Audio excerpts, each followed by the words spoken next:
क्या आप जानते हैं दिल्ली मेरठ एक्सप्रेसवे, जहां रात के सन्नाटे में गाड़ियां 100 की रफ्तार से दौड़ती हैं। सड़क के दोनों तरफ लगी स्ट्रीट लाइट्स अंधेरे को चीरती हुई नजर आती हैं।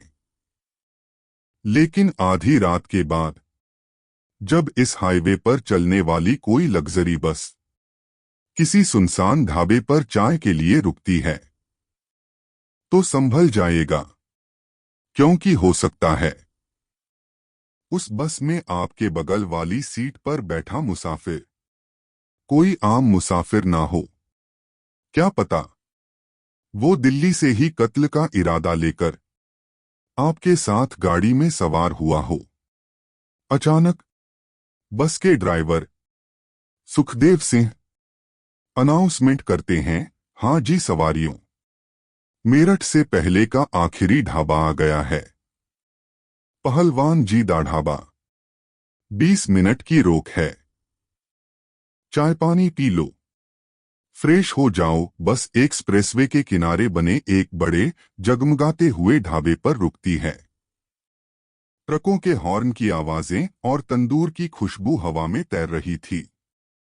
बस के दरवाजे खुलते हैं। एक एक करके लगभग सभी 40 मुसाफिर नीचे उतर जाते हैं। ठीक 20 मिनट बाद रात के 2:40 पर ड्राइवर सुखदेव सिंह हॉर्न बजाते हैं। सभी मुसाफिर वापस अपनी अपनी सीटों पर आकर बैठ जाते हैं। कंडक्टर कुलदीप सभी सवारियों की गिनती करता है। 1, 2, 3, 35, 39 और 40। हाँ जी उस्ताद, पूरे 40 मुसाफिर अंदर हैं। गाड़ी बढ़ाओ। बस वापस एक्सप्रेसवे की काली सड़क पर दौड़ने लगती है। लेकिन जैसे ही बस ढाबे से सिर्फ 2 किलोमीटर आगे निकलती है, अचानक बस के पिछले हिस्से से एक महिला मुसाफिर की चीखने की आवाज आती है, बचाओ बचाओ। ड्राइवर तुरंत बस को एक्सप्रेसवे के किनारे एक झटके से रोकता है। बस की सारी पीली लाइट्स ऑन हो जाती हैं। जब कंडक्टर और बाकी मुसाफिर पीछे भागते हैं, तो उनके पैरों तले से जमीन खिसक जाती है। सबसे आखिरी सीट पर वकील विक्रम आदित्य सिंह की लाश पड़ी थी। उनकी सफेद शर्ट खून से पूरी तरह लाल हो चुकी थी। उनकी पीठ में बर्फ तोड़ने वाला एक भारी और नुकीला लोहे का सुआ आइस पिक पूरी ताकत से घंसा हुआ था। हैरान करने वाली बात यह थी कि कत्ल के वक्त बस एक्सप्रेसवे पर दौड़ रही थी। कोई बाहर का आदमी अंदर नहीं आ सकता था। ढाबे के सीसीटीवी में बस के पास कोई नहीं गया था। इसका मतलब कातिल उन 40 मुसाफिरों में से ही कोई एक है, जो इस वक्त भी इसी बस के अंदर आप सबके बीच बैठा है। मैं हूं आपका होस्ट और दोस्त, और आप सुन रहे हैं मिडनाइट टेल्स हिंदी। आज की हमारी स्पेशल केस फाइल है केस नंबर 333, आखिरी मुसाफिर। अपने कमरों के दरवाजे बंद कर लीजिए, हेडफोन की आवाज को बढ़ा लीजिए और खुद को दिल्ली मेरठ एक्सप्रेसवे की इस खौफनाक रात के हवाले कर दीजिए, क्योंकि आज रात कातिल बस के अंदर ही मौजूद है। क्या आप इंस्पेक्टर समर के साथ मिलकर चलती बस के इस नामुमकिन कत्ल के राज को सुलझा पाएंगे? चलिए शुरू करते हैं यह रहस्यमयी सफर। रात के ठीक 3 बजे दिल्ली मेरठ एक्सप्रेसवे के किलोमीटर नंबर 32 पर उत्तर प्रदेश पुलिस और स्पेशल सेल की गाड़ियां पहुंच चुकी थीं। बस को एक्सप्रेसवे के किनारे हाईवे की पीली लाइटों के ठीक नीचे खड़ा किया गया था। चारों तरफ से पुलिस वालों ने बस को घेर लिया था ताकि कोई मुसाफिर बाहर ना भाग सके। इंस्पेक्टर समर अपनी सरकारी गाड़ी से नीचे उतरे। उनके चेहरे पर हमेशा की तरह एक सख्त और संजीदा भाव था। उनके हाथ में पुलिस की डायरी थी और साथ में थी स्पेशल सेल की अंडरकवर अफसर रिया। दोनों तेजी से बस के ऑटोमेटिक दरवाजे से अंदर दाखिल हुए। बस के अंदर का माहौल बेहद डरावना था। सभी मुसाफिर अपनी अपनी सीटों पर बैठे कांप रहे थे। समर सीधे बस की आखिरी सीट की तरफ बढ़े। वहां डॉक्टर शर्मा पहले से ही लाश का मुआयना कर रहे थे। समर ने पूछा, शर्मा जी, क्या रिपोर्ट है? मौत कितने समय पहले हुई है और यह हथियार क्या बयां कर रहा है? डॉक्टर शर्मा ने अपनी उंगलियों के दस्ताने ठीक करते हुए कहा, इंस्पेक्टर समर, मौत ठीक उसी वक्त हुई है जब बस ढाबे से चली है, यानी लगभग 2:42 पर। यह जो बर्फ तोड़ने वाला सुआ है, इसे बहुत ही सटीक निशाने के साथ रीढ़ की हड्डी के ठीक बगल से दिल के अंदर उतारा गया है। एक ही वार में काम तमाम। मरने वाले को चीखने का मौका तक नहीं मिला। और सबसे बड़ी बात, इस हथियार पर कातिल ने कपड़े या दस्ताने का इस्तेमाल किया है। कोई फिंगरप्रिंट्स नहीं है। रिया ने बस के सीसीटीवी कैमरे की तरफ इशारा किया। उसने कहा, सर, एक बहुत बुरी खबर है। कत्ल के वक्त बस का जो इंटरनल सीसीटीवी कैमरा था, वो बंद था। ड्राइवर का कहना है कि शाम को दिल्ली से निकलते वक्त ही कैमरे का वायर शॉर्ट हो गया था। यानी हमारे पास अंदर का कोई वीडियो फुटेज नहीं है।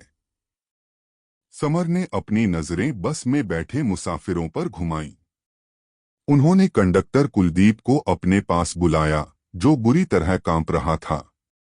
समर ने कड़क आवाज में पूछा, कुलदीप, तुमने कहा कि ढाबे पर तुमने मुसाफिरों की गिनती की थी।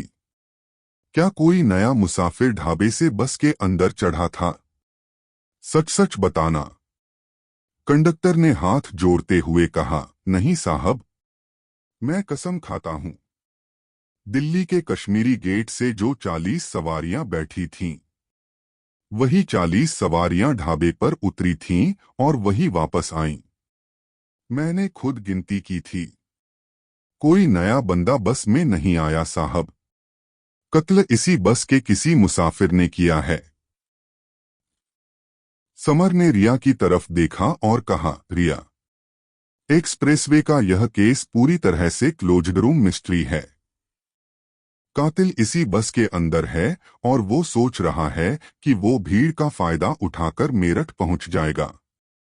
इस बस को यहीं से वापस मोड़ो और सीधे पहलवान जी दा ढाबा पर ले चलो। उस ढाबे को खाली कराओ। आज रात वहीं कोर्ट लगेगी और वहीं कातिल का मुखौटा उतरेगा।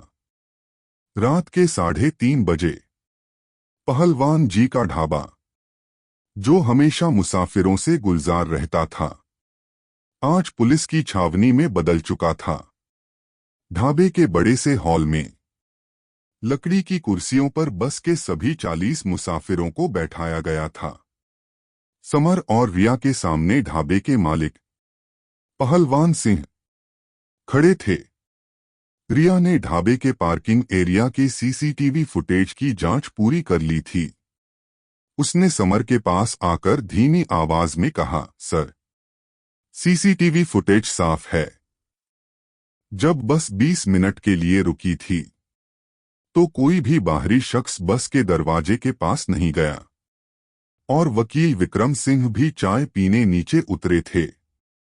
यानी कत्ल ढाबे पर नहीं, बल्कि बस के दोबारा चलने के ठीक बाद हुआ है।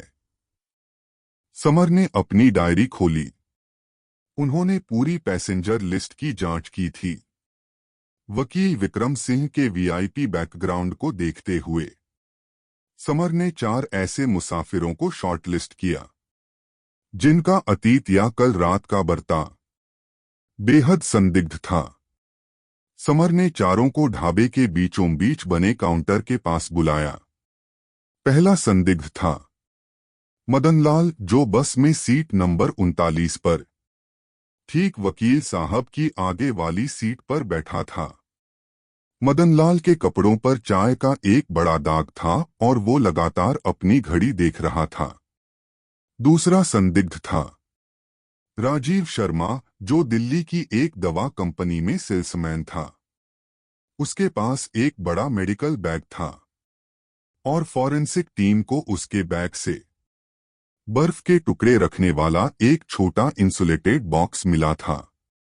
तीसरी संदिग्ध थी सुप्रिया सेन, एक युवा महिला जो सीट नंबर 37 पर बैठी थी।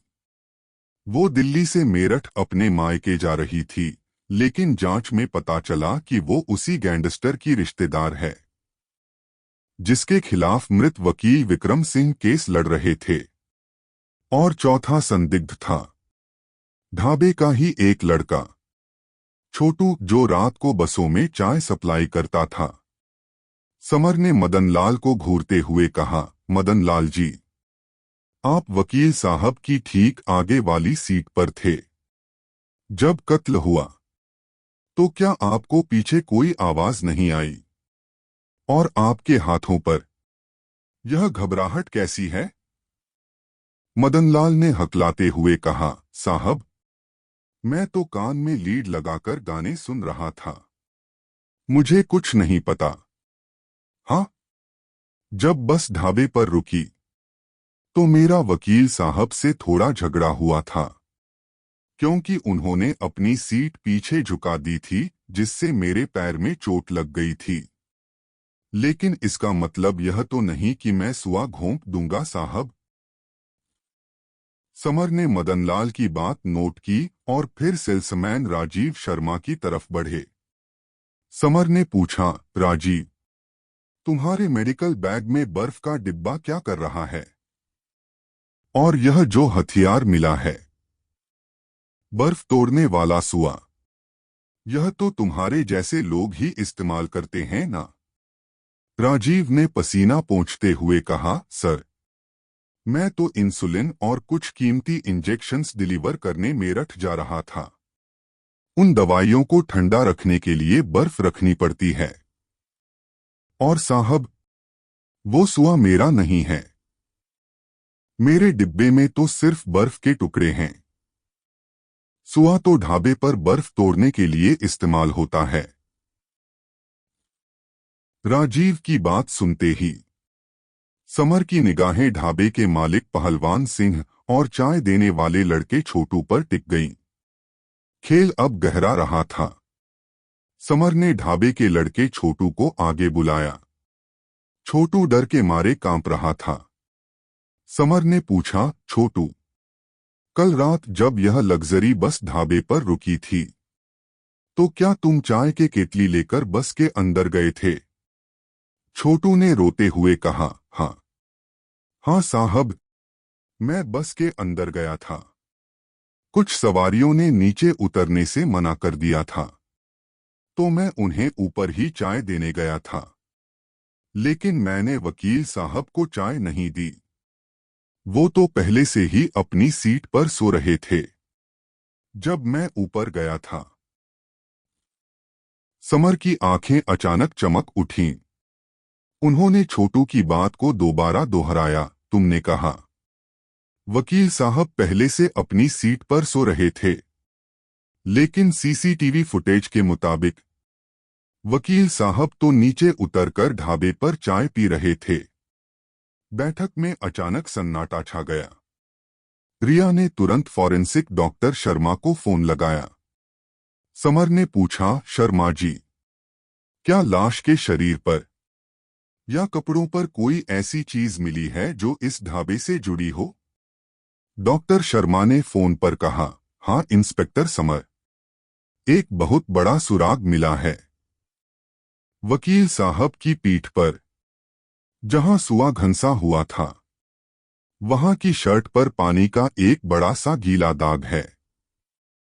लेकिन उस पानी में गन्ने के रस और पुदीने की हल्की सी गंध है, जो आमतौर पर हाईवे के ढाबों पर मिलने वाले गन्ने के जूस या बर्फ में होती है। समर ने फोन काटा और मुस्कुराए। उनका खोजी दिमाग अब उस नामुमकिन कत्ल के पीछे के असली टाइम ट्विस्ट को पकड़ चुका था। समर ने सुप्रिया सेन की तरफ देखा, जो कोने में चुपचाप बैठी थी। समर ने कहा, सुप्रिया जी, आप उस गैंगस्टर कालू प्रधान की सगी भांजी हैं, जिसके खिलाफ विक्रम सिंह कल सुबह मेरठ की अदालत में आखिरी गवाही देने वाले थे। अगर विक्रम सिंह सुबह कोर्ट नहीं पहुंचते तो आपके मामा जेल से बरी हो जाते। सही कहा ना? सुप्रिया ने गुस्से में कहा, इंस्पेक्टर, मेरे मामा क्या करते हैं उससे मेरा कोई लेना देना नहीं है। मैं दिल्ली में नौकरी करती हूं और कत्ल के वक्त मैं बस के आगे वाले हिस्से में अपने फोन पर व्यस्त थी। आप मेरी कॉल डिटेल्स चेक कर सकते हैं। मेरे पास पीछे जाने का कोई मौका नहीं था। समर ने कहा, बिल्कुल सही सुप्रिया, तुम पीछे नहीं गई थीं, क्योंकि कत्ल चलती बस में हुआ ही नहीं था। कत्ल तो तब हुआ जब बस इस ढाबे पर 20 मिनट के लिए रुकी हुई थी। ढाबे के हॉल में बैठे सभी 40 मुसाफिर इंस्पेक्टर समर के इस नए खुलासे से हैरान रह गए। रिया ने पूछा, लेकिन सर, अगर कत्ल ढाबे पर हुआ था तो कंडक्टर कुलदीप ने जब बस चलने से पहले सवारियों की गिनती की तो वकील साहब ने जवाब क्यों नहीं दिया? और कत्ल के बाद कातिल बाहर कैसे निकला अगर सीसीटीवी में कोई नहीं दिखा? समर काउंटर के पास गए और वहां रखी बर्फ की एक बड़ी सिल्ली पर हाथ रखा। समर ने कहा, रिया, यही तो इस कत्ल की सबसे शातिर चाल थी। कातिल जानता था कि अगर वो वकील साहब को सीधे मार देगा तो कत्ल का वक्त ढाबे का आएगा और पुलिस सीसीटीवी के जरिए उसे पकड़ लेगी। इसलिए उसने बर्फ का एक वैज्ञानिक भ्रम पैदा किया। समर ने चारों संदिग्धों को करीब बुलाया और कहा, कातिल ने ढाबे पर जब सब लोग नीचे उतरे हुए थे तब वकील साहब को बस के अंदर अकेले पाकर उनकी पीठ पर वार किया। लेकिन उसने सिर्फ सुआ नहीं घोंपा, उसने सुए के हैंडल के ऊपर बर्फ की एक बहुत सख्त और मोटी कटोरी जैसी सिल्ली को फिक्स कर दिया और उसे बस की सीट के पीछे के हिस्से के साथ इस तरह अटकाया कि जब तक बर्फ पिघलेगी नहीं, सुआ अंदर नहीं धंसेगा। समर की बात सुनकर रिया की आंखें फटी की फटी रह गईं। माय गॉड सर, यानी टाइम बॉम्ब की तरह बर्फ का इस्तेमाल किया गया? समर ने दहाड़ते हुए कहा, हाँ रिया, जब बस ढाबे से चली तो वकील साहब जिंदा नहीं थे, वो मर चुके थे और सीधे बैठे हुए थे। कंडक्टर को लगा कि वो सो रहे हैं, इसलिए उसने गिनती में उन्हें 40वां मुसाफिर मान लिया। और जैसे ही बस ढाबे से 2 किलोमीटर आगे बढ़ी, बस के अंदर के हीटर और गर्मी की वजह से वो बर्फ की सिल्ली पिघल गई। जैसे ही बर्फ पिघली, सीट के दबाव से वो भारी सुआ पूरी ताकत से वकील साहब की पीठ के अंदर धंस गया। लाश नीचे गिरी और बगल की सवारी ने चीख मार दी। कातिल ने चलती बस में कत्ल का सिर्फ नाटक रचा था ताकि शक बस के अंदर के मुसाफिरों पर जाए, ढाबे पर नहीं। समर तेजी से पीछे मुड़े और उन्होंने मदनलाल, जो वकील साहब की आगे वाली सीट पर बैठा था, उसे कॉलर से पकड़ लिया। समर ने कहा, मदनलाल, या मैं कहूं कालू प्रधान का शार्पशूटर अशरफ, तुम्हारी शर्ट पर जो चाय का दाग है वो चाय नहीं बल्कि पिघली हुई बर्फ और गन्ने के रस का पानी है, जो कत्ल के वक्त तुम्हारे ऊपर गिरा था। और जो सुआ तुमने इस्तेमाल किया वो ढाबे का था, जिसे तुमने छोटू की नजर बचाकर चुराया था। मदनलाल उर्फ अशरफ का चेहरा इंस्पेक्टर समर के इस अचूक और अकाट्य लॉजिक के सामने एकदम बेनकाब हो चुका था। उसकी आंखों में मौत का खौफ साफ दिख रहा था। उसने अचानक अपने कोट के अंदर से एक छोटा सा कट्टा देशी पिस्तौल निकाला और सुप्रिया सेन के सिर पर तान दिया। पीछे हट जाओ पुलिस वालों, वरना इस लड़की का भेजा यहीं उड़ा दूंगा, अशरफ चिल्लाया। ढाबे के अंदर भगदड़ मच गई। मुसाफिर कुर्सियां छोड़कर पीछे भागने लगे, लेकिन इंस्पेक्टर समर अपनी जगह से 1 इंच भी नहीं हिले। उन्होंने ठंडे मिजाज से अशरफ की तरफ देखा। समर जानते थे कि एक्सप्रेसवे के इस कातिल को भागने का कोई रास्ता नहीं दिया जा सकता। तभी रिया ने बिजली की फुर्ती से अपनी पोजीशन बदली। उसने काउंटर के नीचे से पैर मारकर अशरफ के हाथ पर एक भारी स्टील का जग दे मारा। धाड़!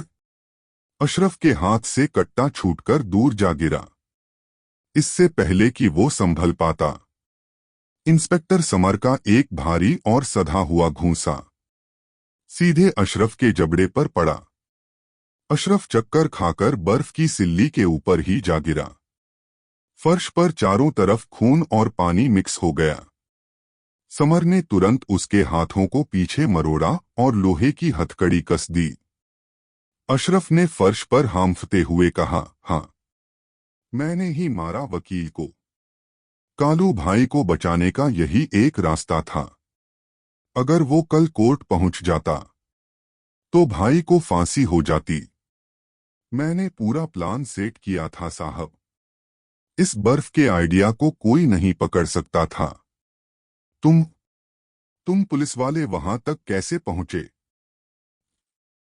समर ने उसे सीधा खड़ा किया और उसकी शर्ट पर लगे दाग को थपथपाते हुए कहा, अशरफ, तुम जैसे क्रिमिनल चाहे जितना भी दिमाग लगा लें, विज्ञान और सच का सामना नहीं कर सकते। तुमने बर्फ पिघलने का टाइम तो सेट कर लिया, लेकिन उस बर्फ के पानी में जो ढाबे के गन्ने के रस की मिलावट थी, उसने तुम्हारी पूरी साजिश को पिघलाकर रख दिया। सुबह के ठीक 5 बज चुके थे।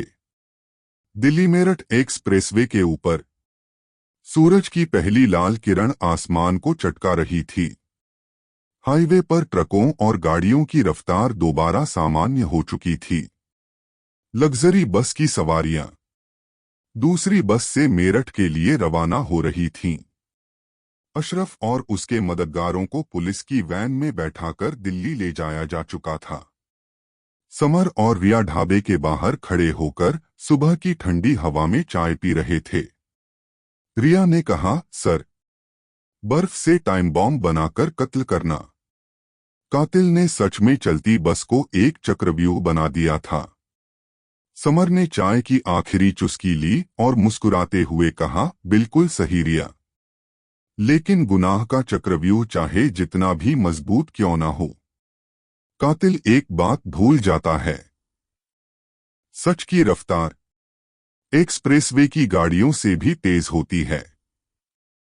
इंसान चाहे जितनी भी चालाकी से कानून की आंखों में धूल झोंकने की कोशिश करे, वक्त का न्याय उसे उसके कर्मों की सजा दिला ही देता है। मिडनाइट टेल्स हिंदी की आज की यह special case file, case number 333, आखिरी मुसाफिर, यहीं समाप्त होती है। अगर आपको दिल्ली मेरठ एक्सप्रेसवे के इस बैकग्राउंड पर आधारित सस्पेंस, टाइम ट्विस्ट और लॉजिक की यह मर्डर मिस्ट्री पसंद आई हो, तो इस वीडियो को लाइक और शेयर जरूर कीजिएगा।